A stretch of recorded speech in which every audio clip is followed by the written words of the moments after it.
Alright everybody, well this is going to be part 3 of Carpo's video about psychedelics. I took a couple Valium and a couple shots of tequila and a couple tokes off my pipe. So I'm probably rambling more than I need to, but the beauty of it is that I'm not obligated to not ramble. And if you don't like it, you can fast forward or skip it altogether. That's the awesome thing about YouTube, right? But I love all of you that actually care. It's really funny to me that people care about these videos, especially when it's my mundane nonsense videos. But I don't find this to be one of those. I think these are important. I've been really thinking about this for a few days, and psychedelics. I do this all in one video, but I can only do 15-minute increments because of that copyright strike I have, so, which ends in like 3 weeks. But it keeps me limited, and I can think of what I'm going to say next. Because for those who know me, all my videos are off the cusp. They're all off the sleeve. I don't make plans. I rarely write any notes unless it's some number I need to remember. It just allows it to flow, free flow. So anyway, without further ado, I'd like to talk a little bit more about psychedelics. Try to make this one a little quicker than 15 minutes. But the one aspect that's really moved me about them is thinking that if everyone tried them, we may have many problems with people who are unprepared. But if over the next few generations we mentally prepare society for the experience and tell them it's going to help them. We've already shown that psychedelics help cancer patients overcome their fear of death, that they help people with all types of PTSD. They've been using ayahuasca and mushrooms to treat PTSD. Ibogaine from Iboga is actually given to people. It's a very intense trip, lasts a long time, and you puke like crazy, you go through crazy visions. It's very dark, but I've seen people go in there as full-blown heroin addicts, go through 2 days of this trip, and walk out and never touch heroin again. And there are documentaries all over about people, and you can look and read testimonials from people who have done it. It's amazing. It resets your brain. So imagine something that can break the most difficult addiction that people have, heroin, which is one of the hardest things to break, and just completely turn that off just by an experience that mystical and intense. And psilocybin, LSD, and mescaline, which I haven't mentioned, and DMT, of course, all do this in their own ways. And each one of them, I believe, has its own strength and weakness. LSD to me is a little more rigid. It gives you a big glimpse if you hit just the right dose, and then everything comes together. Otherwise, it's just mostly visuals and fun. Mushrooms are less visual depending on the potency and the quality, but by comparison, the body high seems to be higher. The awareness factor seems to be more intense, and the self-reflection is deeper. For me, taking mescaline, that's all the way deep. That's taking another experience. I took like what, I want to say like 500 milligrams of mescaline citrate not too long ago that just blew my mind. And I was high. The next day when I woke up, the grass was moving.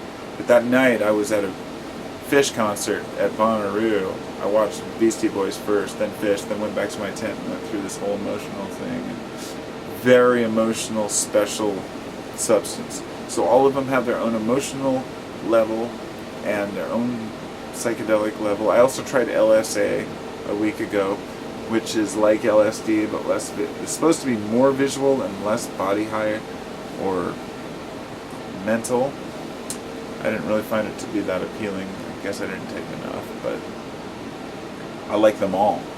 I like all the psychedelics because they've all taught me different parts about myself. There's one psychedelic that I have to back up on for a minute. Not a lot of people talk about salvia anymore.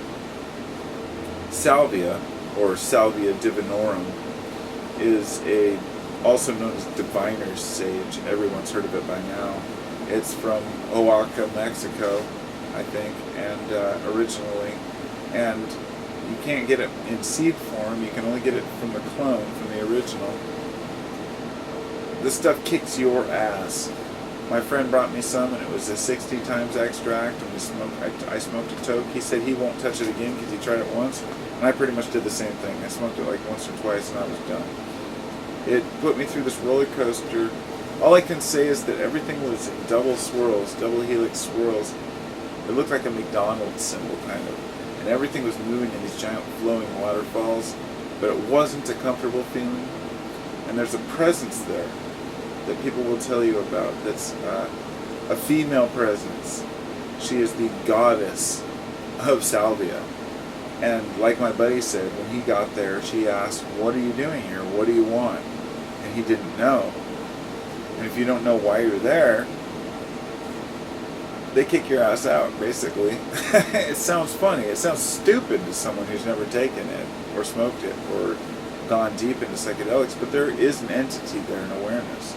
So the plant has a female energy. Okay? I know I'm getting into metaphysical bullshit to some people, but follow me if you're one of those people who understands what I'm talking about. There's a metaphysical energy there that has a feminine quality to it. Psilocybin, I would say, is more of a combination of both sexes. And then you have, or a homogenous, I guess. And then you have LSD, which tends to be almost more masculine in a way. And these are just my metaphors, using human context and human metaphors to try to explain something that's nearly impossible. You'll note that I've spent almost 3 full videos, well over 40 minutes of me talking about psychedelics in these 3 videos, and I don't feel like I've conveyed a single thing. But then again, when I go back and I look at people like Leary and, McKenna, which are some good speakers about these things, I can listen to their lectures for hours, and they don't say a damn thing. They come up with theories, McKenna especially, the stoned ape theory, and how we ate mushrooms and had these mushroom orgies in caves and created art and all these things, totally possible things. But, speculation, we just can only wonder. Anyway, and the idea of these mushroom cults, which arose, why people believe Jesus was a mushroom, and then the body of Christ being the same as the flesh of the gods, which is basically identical. If you don't see the body of Christ in a wafer and the flesh of the gods that is eaten as being like exactly the fucking same, I don't know why, I don't know what else to say. These things are metaphors that are carried throughout different generations and different cultures and repeated over and over. So, over my few hundred trips I've taken, I've probably had a handful, maybe a dozen, that will really blow your mind trips. And one of them last weekend. And they are eye-opening experiences that give you a long-term antidepressant reaction or quality that can last up to 3 or 4 months. And people who've taken psychedelics know this, that it makes you feel good for long term. Even though it mimics serotonin, and some psychedelics deplete serotonin, it doesn't matter. They don't deplete it, they keep it away, and they don't destroy your receptors or overwhelm them. MDMA being an exception. That's why they call it Suicide Monday after you take it all weekend. But you get over it, and the experience is phenomenal. One MDMA experience, which is a drug I never talk about, with a family member or friend, you can sit and talk for hours and resolve so many issues and learn so much about each other without being completely psychedelically high, where you're not distracted by your visions, because there aren't really any. It's just a feeling of well-being. And but it is an amphetamine, so at the same time you're wired a little bit. And so I know there's a lot of guys out there taking some heavy-duty psychedelics. I've still never tried 2CB. I probably will next time I come across it, but my buddy was asking me if I wanted to try some disassociatives, like I think it was MXE or something, can't remember. And then there's another one. Of course, there's ketamine, cat tranquilizer, which is the ultimate disassociative for a lot of people. And I was offered it a few times, and I turned it down because I'm not interested in being disassociated. I may try it one day, but the reason why is because I'm not a drug abuser. I'm not saying that people who disassociate are abusers. I'm saying that I don't want to disassociate. I want to be completely within my mind, rational, functional, yet in another state of being. And that's what I was trying to explain to someone the other day, that when you take psychedelics, you can sit down and read a book. You can look at the mountain and focus on things, look at a tree, understand what's in front of you, yet can be completely immersed in another world of reality to where everything around you makes sense.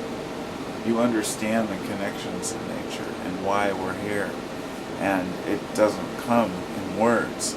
There's no explanation of why we are here or where we're going or where we come from, but you can catch glimpses of that reality. For example, imagine that every time you take psychedelics, you're flying around the world constantly, and every time you take psychedelics, you're crossing a different facet or a different part of the earth. You can only see from horizon to horizon, like, wow, that's a great part. But you can't fathom the whole at once. You can't see the whole at once. So you see a little part of it. So here we go, 11 minutes in, and I still haven't got to my point, which I wanted to make, which is dose the world. I think it's the only way out of the shit we're in, is to convince the world to take psychedelics. That sounds like a complete bullshit pipe dream to a lot of people. And a lot of people would think, dude, Carpa, what the fuck? You know, that's stupid. Yeah, like everybody taking drugs is going to really help the world. You know, that's stoner thinking. But it's not. It's thinking that I've been doing for the past 25 fucking plus years. Things that I've thought about constantly, every single day. At least once a day. You know, they say that people think about sex 10 to 20, 30 times a day. I hardly ever think about sex. I am always thinking about how the world could be better, or how I could be better. You know, how I can improve myself. And think what makes me happy. And if I could reflect that to the world, what would make the world happy, you know? And I can't use my happiness as a judgment on what would work. That's the thing. There's no universal happiness. I was just saying this to my mom. There's nothing that works for everyone. There's no happiness for everyone. And everyone has to find their own peace. People find their own drugs, their own friends, their own groups, their own situations. But get together. If you are a psychedelic proponent, this is what I urge you. If you're a person who thinks psychedelics can help humanity like I do, and think that it may be our last saving grace to allow people to have an instant mystical experience, which now has been proven scientifically in the laboratory under an MRI resonance and magnetic resonance imaging machine, where they scan the brain, figure out which parts are active while you're under the influence, and found out the exact same part of the brain that relates to an intense mystical experience during meditation or elsewhere. If we can relate this to people and let them know that you can have a meditational breakthrough taking a psychedelic substance in a short time, a lot of people would say that's a shortcut, that's a waste, it's not permanent. And it's true, it's not. But what it is it's a glimpse into that reality that we can adhere to and say, I want more of that, and try to seek that, find that truth. So, educating people that it's okay. Educating people that we need to do these things in order to improve society. And showing them why. And showing them misinformation. So if you're a proponent, don't hide out while everyone at work is talking about how bad drugs are bad or whatnot. You know, get yourself in trouble. Stick your neck out and say, I think that these things can help the world, because science has proven it, along with thousands of years of history. So, namaste, everybody. Take some trips.